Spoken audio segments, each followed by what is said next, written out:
Oh no, my credentials have been stolen. I don't know what could have happened. I mean, I went to the airport and some guy sat behind me and was looking over my shoulder, but I thought he was just looking at the YouTube video I had on another tab.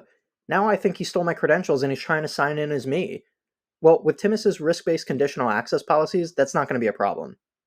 Timus uses context-based multi-factor authentication to ensure that we adhere to the principles of never trust, always verify. First, the admin would need to sign into the Timus manager and select Zero Trust Security from the left-hand menu, and when that opens, all they need to do is select User Sign-In Policies. From there, they can either create a new policy or simply edit the existing default user sign-in policy by selecting the ellipses to the right and selecting Edit. Now the admin can select who will be affected by the policy and make decisions such as, is this a global policy, or maybe it will only affect someone in particular. The admin can then select the Conditions tab, most notably, which behaviors will this policy cover. In the earlier example, impossible travel should cover certain credential theft problems, though it's not a fix-all. So perhaps we can tackle on new device, or new geolocation, and others. The risk level as seen at the top will determine how risky a sign-in is based on the risk profile of each behavior type.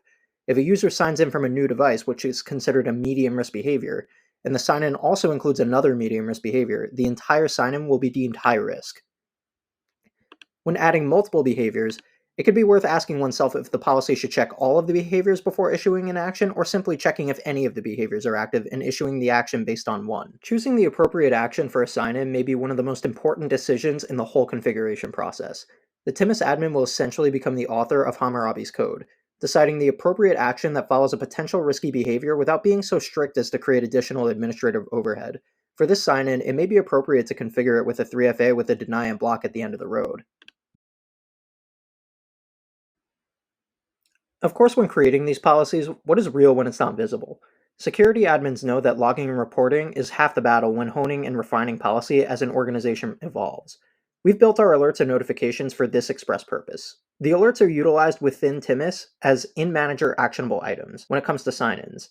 When an administrator logs into the Timus manager, it's important to know which sign-ins to pay attention to, while also not flooding your alerts bell with every single sign-in. For this policy, we're going to set this to a medium threshold to strike that balance. Notifications, by contrast, are meant to be your out-of-manager items. In plain terms, what do you want to be notified of via email when you're out and about? What do you want to know about that should catch your attention? For this sign-in, let's set the threshold to high so that we aren't bombarding the inbox with things that don't need to be looked at right away. So setup is great, but let's see it in practice. I'm going to go ahead and sign in right now from my home location. So I'm able to get in no problem. Let me try connecting from a server in Germany and do the same thing. Now I'm being hit with my 3FA. So as we can see, my impossible travel behavior is working in my user sign-in policy.